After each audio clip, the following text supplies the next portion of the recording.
রক্তের ঘাটতি মেটাতে রক্তদান পটাশপুরে। পূর্ব মেদিনীপুর জেলার পটাশপুর থানা কোঅপারেটিভ রাইস মিল সোসাইটির উদ্যোগে সমিতির প্রতিষ্ঠাতা স্বর্গীয় প্রসন্ন কুমার ত্রিপাঠী এবং স্বর্গীয় বরেন্দ্রনাথ পাত্রের স্মৃতি স্মরণে এই রক্তদান শিবিরের আয়োজন করা হয়। বৃহস্পতিবার স্বর্গীয় প্রসন্ন কুমার ত্রিপাঠী ও স্বর্গীয় বরেন্দ্রনাথ পাত্রের ছবিতে মাল্যদান করে ও সমবায় পতাকা উত্তোলনের মধ্য দিয়ে এই শিবিরের উদ্বোধন সূচনা হয়।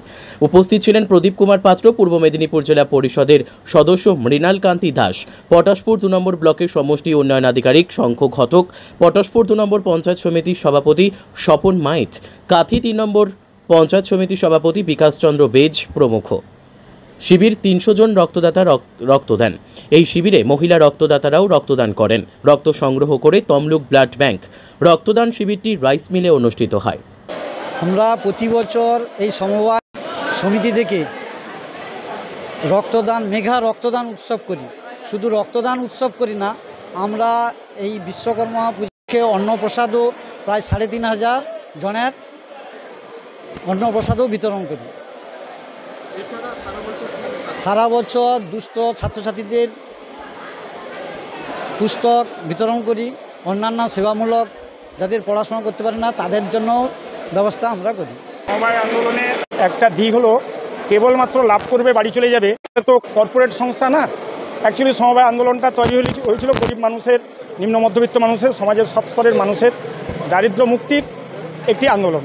স্বাভাবিক কারণে এই আন্দোলনের অঙ্গ হিসাবে একেবারে 64 সালে নাগাদ এই রাইস মিল প্রতিষ্ঠান তৈরি হয়ে গেছিল এবং তখন যারা প্রবাদপ্রতিম ব্যক্তিত্ব মানুষরা ছিলেন, প্রসন্নবাবু থেকে শুরু করে বরেনবাবু, এবং তখন এই প্রতিষ্ঠানে এসডিও ছিলেন সভাপতি। পরে নিয়মটা চেঞ্জ হয়, সরকারি আধিকারিকরা থাকতেন। সমবায় আন্দোলনের তার প্রথম শর্ত হলো যে আমরা ন্যূনতম যে লাভ হবে সেই লাভের একটা অংশ সামাজিক কাজে ব্যয় করতে হবে।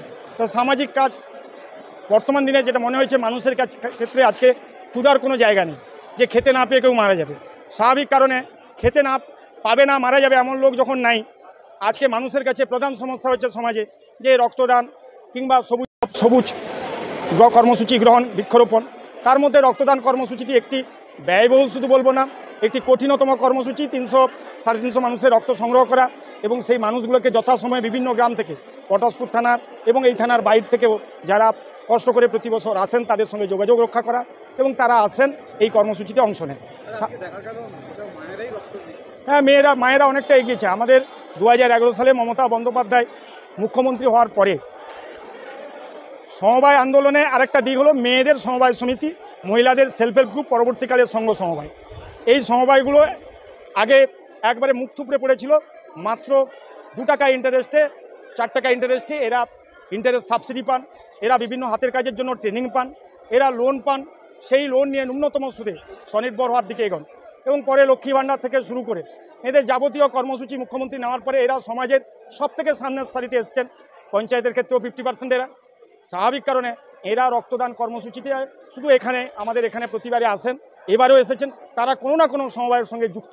স্বাভাবিক কারণে এই কর্মসূচিতে মহিলারা আগামী দিনে বিশ্বাস করি যে তারা এই ছেলেদের থেকে বেশি করে আরও বেশি যোগদান করবে এই কর্মসূচিতে। এই মুহূর্ত পর্যন্ত যদিও সংখ্যাটা 300 হয়নি, তাহলেও সংখ্যাটা 200 কভার করেছে। আমাদের 350 পর্যন্ত, 320 পর্যন্ত রক্তের নেওয়ার ক্ষমতা যে ব্লাড ব্যাংক এসছে তারা রেখেছে। এর বেশি তো আমরা নিতে পারবো না, কিন্তু আমাদের কাছে নাম লিখিয়েছেন 350-র উপরে। সবার কাছে অনুরোধ করেছি যে এদের মধ্যে যারা রক্ত দিতে পারবেন না শারীরিক কারণে ডাক্তারবাবুদের নির্দেশে, সেগুলি বাদ গেলে বাকি যারা আছেন তারা ঢুকতে পারবেন। এটা প্রতি বছর হয়।